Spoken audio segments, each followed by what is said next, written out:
there are a lot of people who are not in our situation where you eat the sweet thing and you're like, oh, I remember this taste. Oh, I love it. I love it. And you're back chasing again. Mm. Very often I have people asking, when is it okay to reintroduce carbohydrates, especially when they're at the point where they no longer want to be losing weight. And they're kind of like, so is that when I bring the carbs back? Today we're going to talk about, well, why the answer is no. Hello, Wellness Warriors. Welcome to Mind Blowing Health and Wellness with Violet. Pat Chat Edition. I'm Violet. And I'm Pat. I hear everywhere I need to introduce carbs again. I'm 10 months, 75 to 80 pounds down. Like the person is on a 24 schedule, so 20 hours fasting period and 4 hours feeding period, like throughout the day. I have diabetes. Funny, I ate a cookie recently and despised it. I don't want to eat regular food, carb, sugar. Any advice would be appreciated. So that caught my attention. That comment caught my attention. Why would we need to reintroduce carb again? And where? Why? Except maybe for a doctor that's not low carb keto friendly. Where do we hear that we need to reintroduce carbs again? Have you heard that actually, that you need to reintroduce? So I've heard that women need carbohydrates. Oh. Because our bodies are so different. Right? So Yeah. that absolutely ignores the fact that my body makes carbohydrates. So if I needed carbohydrates, which theoretically I guess then we all do need carbohydrates, that's why your body makes them. Do I need to eat them? Not at all. No. I feel the question that I have with regard to that comment that you just read is I have diabetes. So the question mark in my mind is, A, are you being followed by a doctor? Because if you have diabetes, so you said I have, that says to me I'm taking medication. And if you're taking medication, every doctor that I've ever listened to, read, says that you need to be followed by a doctor, because when you take your carbohydrates down, everything can go haywire because you have medication that's pushing for insulin, right? I'm not your doctor. So I'm not going to say anything to contradict what your doctor is saying to you. What I'm going to suggest to you is make sure that you have a keto-friendly doctor. And by definition, a keto-friendly doctor is A, a doctor that understands keto, and B, a doctor that at minimum tolerates people who are ketogenic. Yeah. If your doctor understands keto but is telling you to get off of keto, that's not a keto-friendly doctor. So that's the second part of what I'm going to say. Now, the third thing I'm going to say is everything that I've learned, again, not your doctor, this is Violet talking about Violet, everything that I've learned has told me that there's zero reason for me ever to go back to eating a carb-heavy lifestyle. I'm not going to say that I don't eat carbs, because I absolutely do, right? I eat salad, I eat olives, I eat avocado. That's pretty much it, actually. No, but sometimes I have nuts. I'm sorry. And I do have cheese. So I do eat vegetation. Do I chase vegetation? Not really, but I eat it. I'm not going to tell anyone that they have to do what I'm doing. What I'm suggesting, though, is do your research and understand how carbohydrates affect the body.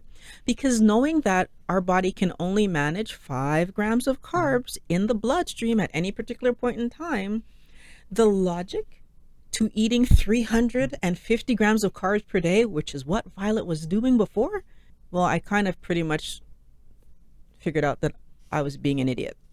And I don't want you to be an idiot like I was being. So learn from my mistake. All the inflammation and craziness that I was living because I was flooding my body with poison, because carbohydrates are toxic in high levels, flooding my body with poison every single day, 365 days a year for 43 years. Well, maybe not, I'm going to say 40. I'm going to say 41, because 0 to 2, I don't think I was able to eat that much carb. Right? But that's a lot of carbohydrate. Yeah. So Way too much. going to this, like, oh, I was told I need to add. Who told you that? And I would do my research. The keto friendliness, medical staff that is following you. I think you're right. It's important.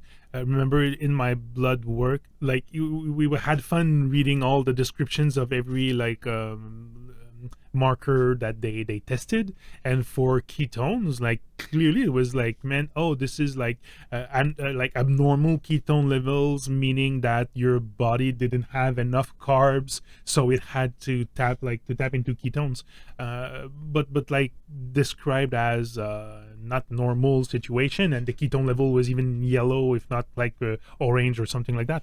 So yeah, you need to be like, when my doctor looked at my result, he was like, oh, okay, yeah, that's okay, that's fine. But like even the lab was like, the lab descriptions was like, oh, no, this is not normal, you don't have enough carbs in your system. What I'm going to say, especially with regard to what you're talking about right now, is that we need to keep in mind that all of those descriptions that are written, because that was the report that you received, and so they're first of all, they're written in normal language so that we can understand them, which I like. But all of those descriptions, what they're actually doing is they're talking to Mr. Joe Everybody. And in their mind, Mr. Joe Everybody is eating 300 grams of carbs. So if you're eating 300 grams of carbs, why is your body pulling ketones? Okay, yeah, that's a good, I never thought about that like that. Yeah. Right? So we need to also understand that if my doctor talks to me like I'm Mr. Joe Everybody, I need to correct them. I'm not Mr. Joe Everybody. You know, my biggest fear is going to be I get sick and I'm in the hospital and they're feeding me. You better bring me food. Yeah. Because I've seen those hospital menus and garbage on top of garbage on top of garbage. And if you ask for just meat, they look at, and the meat that they give you is low fat.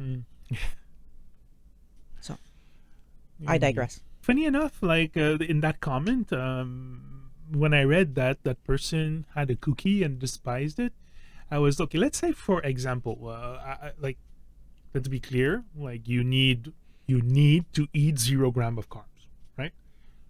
To be in ketosis, we recommend 20 top. Like 20 guarantees you that you're going to be somehow in ketosis. Yeah, so the most doctors believe under 20, 90% of people. Okay. And under 50, I think I've heard even Dr. Berg, Dr. Berry often talk about under 50. So under 50 if you're doing total. If you're doing total, okay. Okay. Well, okay. So let's go with those numbers. So having a budget of, let's start with a budget of 50 total grams of carbs. Would a cookie be the best way to spend that allowance, like on carbs? Like, wouldn't be better like to favor low glycemic vegetables to get more nutrients? Or I was surprised. I'm with that guilty. Cookie, okay, so I'm guilty of that. Just going back to my beginning. So I'm gonna throw myself under the bus here. Okay, to protect my commenter. When we first started, so I started in April. We went on vacation in July. So April, May, June, July. So 3 months later, we went on vacation in July. Do you remember what happened? I ate a strawberry. Yeah. So 3 months in, I ate a strawberry. Do you remember what happened? Oh, you didn't like it? Yeah. It was too sweet. It was disgusting to me. So first of all, I'm just saying, I understand what she did because I did it on some level. I mean, first of all, everybody knows I don't like fruit. But, you know, you're thinking, oh, it's a strawberry. You put it on my plate. I ate it, right? Thinking, well, we're allowed to have berries, so I had a berry. But I do see what she's saying is like, I despise it. The truth is, I didn't like it. Like I did. First of all, I didn't even eat the whole like one strawberry. I didn't even eat a whole strawberry. I had a sliver because you had cut them into a cute shape, and I had a sliver, and I was like disgusted. But the funny part about it, strawberry was not just that good. No, but hold on. The funny part about it was exactly that. When I gave it, like Kyler was saying, my daughter, Kyler was saying, oh, these are not even sweet. You were saying these are not even sweet. And I'm thinking I must have got the only sweet one. Maybe. And then when you guys tasted my strawberry, you're like, well, no, it's the same. And to me, it was blowing my head off with sweetness. So I understand what she's saying, where she decided to try something and it was disgusting to her. And what I'm saying is, thank goodness. There are a lot of people who are not in our situation where you eat the sweet thing and you're like, oh, I remember this taste. Oh, I love it. I love it. And you're back chasing again. Like I'm saying, lucky for you that you didn't like it. It was lucky for me that I didn't like it. It solidified in me, Violet doesn't like fruit. And I haven't had any fruit since. But for sure, like after besides a while, olives and avocado. For sure, after a while that you've been doing low carb keto, you kind of desensitize, I guess, yourself to sugar. I remember the same thing. Like, what was it that I think I tried to bake something for my boys that was a little bit less sweet, and I opened a bag of artificial sweetener, and just like the little powdery that came out of the bag, I was like, oh, that's like, or I think I don't know if it was erythritol or stevia or something like that, but like I was like, ooh, that's that, like even the artificial sweeteners like triggered a response like that. You said that we're desensitized to the sweet taste, but actually I feel like it's the opposite. We're so used to being overpowered by sweet that normal tasting food tastes bland. And so again, this whole thing where you go to eat avocado, you go to eat like even walnuts, you know, like now I love walnuts. When I first tasted a walnut, it was like, this tastes like plastic. Like, why would anybody eat this? They're a little bit bitter on top like of that, no, honestly, it tasted like plastic to me. I was like, why would any pecans? Okay, there was a bit of a flavor, but walnuts, I could not wrap my mind around why anybody would eat a walnut. Now I like them, right? Avocado, again, hated avocado. The most bland, like ick tasting something. I was like, I would rather eat a piece of grass. Now I love it. So I feel like there's something like all kinds of salads, I can taste the flavor in it now versus before. Salad tasted like green, just green. Like, so I do feel that there's another element there where it's like but it's the reverse. I feel like we're so overpowered by all the artificial sweet. The fruits that we have today are so pumped up in sweetness compared to like what that fruit would have normally looked like 100, 200, 300 years ago. And we don't realize that we crossbreed things to make them bigger, sweeter. Blah, blah, blah. So I just wanted to add that there because I feel like most people don't even understand how we have been taken over by sweet. I don't remember if I sent you a picture, but like I think last year or 2 years ago, I went to the grocery store and there were some apples there, but the apple were so like gigantic. Honestly, like the apple's big like that. It's probably was weighing like a pound or something. I was like, it was how an apple can be that big. It has some like probably had some genetic stuff like in there. Do you remember at one point I was buying grapples for my daughter? Yeah. Apples crossbred with grapes and they tasted grapey. I bought it first just to see what the heck this was. And then she liked them, and like I was buying those for a little while, like grapples. Yeah, if you're interested, like you can Google like what the banana looked like Oh my gosh. like 100 years ago, and now what the banana looks like. You're gonna be a bit flabbergasted about that. On the keto lifestyle, you don't want to go over 20 grams of carbs, but you don't make it necessarily a goal to get to 20 grams of carbs either. Let's like, where am I going to go with that? Let's say you have 50 total. What would be the better carbs to put in your plate if you want some carb and your budget allows it? Are we going to go there? Like, So I mean, I feel like what you're asking me is like, how do we create a meal? And I feel like the answer is you create a meal that's going to be with food that you can eat and that you like eating. So what does Violet like? Broccoli, cabbage, mushrooms, bok choy. Oh, bok choy. I added cauliflower because it was low. But I mean, obviously, it doesn't taste like much. So if you add it in there, it's like you don't really know, but it's there. And then I started playing with the cabbages. There's so many different kinds of cabbage when you go to the fruit store. So there was these other little vegetables that I started pulling out, shallots, zucchini. So I started just throwing things together. So I started with what I liked, and then I started adding new things to see like, what does that taste like? What does that taste like? What does that taste like? So when you ask me like, what should I put on my plate? Really what I'm saying to most people is start with what you like and experiment with other vegetables. Experiment with different kinds of salad.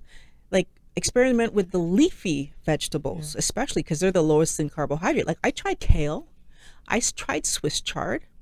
I tried collard greens. Times at the beginning. Like I did. And I mean like some of them worked better than others. I mean, for me, again, everybody who knows this channel knows I don't like to cook. There's too much to wash when you're doing leafy green vegetables. The chards and some of in like the butt.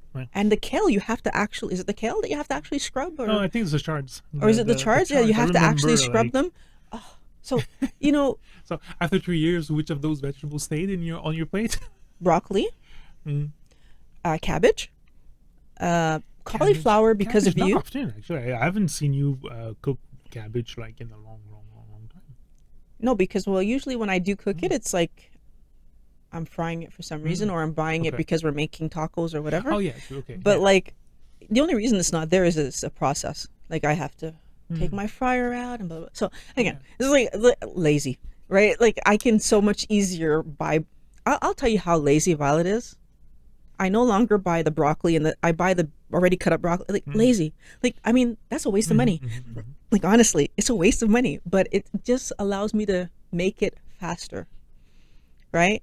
And I don't even know if it's faster because I end up cutting off the ends anyway, so maybe it's not even faster. But I think the thing that is important here is if you start with what you like and then experiment with some stuff, you might find some interesting things, right? And I think the thing that I found interesting was when you played with cauliflower. You kind of helped me to eat that straight, which I never would have done. And even till today with my new palate, I still don't like straightforward cauliflower like that. I find it, I still find that bland. And what other vegetable do you, and I mean avocado and olives, which is a fruit, but like I find like I've really come to love those two things. It's funny, like I feel like in the process of losing our sugar palate and discovering new flavors, we're like that, like discovering, I feel like we were so scared of maybe being limited to what we could eat that we started like trying to find new vegetables, new food. One thing I want to add to that is take your phone and look at the carb count, because not vegetables or all vegetables are created equal. So you need, even I think kale is a little bit on the high side of the carby lettuce or green leaves, leafy greens. So yeah, make sure that you don't end up like with carrots, for example, or something like that. But yeah, right now I feel like we're really happy with broccoli, cauliflower, lettuce. For sure, lettuce. Well, romaine lettuce. We're big salad, the Caesar salad eaters. And then yeah, cauliflower. It's a good fit for like when I do make our Indian meal. I do cauliflower rice, or once in a while I'm gonna do a cauliflower mash. That's interesting, but it doesn't happen, like cauliflower doesn't happen as often maybe as the other ones. We didn't say asparagus. That's another one that's made it to my plate that I've actually eaten. I feel like the thing that's interesting is that I'm much more likely. So if we look at my month, like 60% of the time I'm having a salad, olives, or avocado. And then you have that little 40% of the time where 20% of that, so 50% of that 20%, I'm having no meat at all, no veg at all. And then you have that last little 20% of the time where maybe it's asparagus or some kind of like fancier veg that and it's usually because you're putting it on my plate. Oh yeah. Okay. So well, that to say that these are like the most I would say like maybe the smarter veggies to put on your plate if you wanna like fill your budget with like carbs. Or so here's the other thing is that fill your budget. So first of all, I have to react to that. Yeah. Like we should be eating to fuel our body and build our body, not to hit a carb count, because we don't need any. Our body makes all we need. But the second thing I'm going to say is that I feel like a lot of the time this question comes out of this fear of what am I going to eat? What am I going to put on my plate? Honestly, I want everyone to be brutally honest with yourself. If you look at a month of your food, week to week is probably the same meals repeating themselves. And then when you look at the week of your food, oftentimes the side dish is either potatoes, pasta, or rice. That's three things. Maybe you're having a sandwich or some kind of pizza. So I'll give you the fourth thing being bread. But we're scared to have three things: salad, vegetable, and nothing, let's say. Yeah. If you're going to look at my or actually I could say salad, vegetables, and fruit, or nothing. So I have four. I still have four. Right? So we need to allow ourselves to see that it's just another reason that we're giving ourselves to block ourselves from doing what's healthy. Reintroducing carbs? No, not necessarily. Like, not necessarily, especially maybe if you have diabetes. Like I do want you to go back and talk to your doctor, and if you don't have a keto-friendly doctor, I really encourage you to get a keto-friendly doctor, because whoever's interpreting your numbers needs to understand what you're doing. And so, like I said, like the fact that you're still saying you have diabetes, it makes me I'm worried about the fact that you might be taking medication right now and not being monitored. That scares me a lot. And I would really love for you to like just be able to consult with someone who's following you and letting you know when you should be cutting down that medication. Yeah. And 10 months, like 10 months into keto and being 75 to 80 pounds down, that's like amazing. Like that you're doing I'm also wondering, like, is there progress. more weight to lose? Is that maybe while you're still in the diabetic zone? Is there more weight to... So these are a lot of question marks that I have. But honestly, I feel like it sounds like you're in a good direction. And as long as you're being followed, that's great. But I really, if you're not being followed, oh, wow, I really want you to be... I'm not a doctor. I'm not trying to be a doctor. I'm just saying that makes me nervous whenever I hear someone is diabetic and not being followed. Every doctor that I watch says if you're diabetic or you're taking any medication at all, not just diabetic, every doctor that I watch says if you're taking a medication, you need to be followed. I'm curious, like a few people, if some of you were diabetic, pre-diabetic, and you got rid of that condition with keto, let us know. Like, we want to hear your story. Just another great video. Honestly, you got to like for this. This was a great video. I think we gave you a lot of good information. When you like the video, it helps YouTube to share it out more, and that will help more people to get this information. So I really want you to do that. There are some videos on the screen right there, Wellness Warriors, that are going to help you to improve your health. Yeah, share the video, share the video also to like as many people as possible. That will help us and like give the good news to everyone. We're going to do everything we can to make that YouTube algorithm push the stuff out. I want to thank you for watching Mind Blowing Health and Wellness with Violet, Pat Chat Edition. Talk to you next week. Talk to you next week.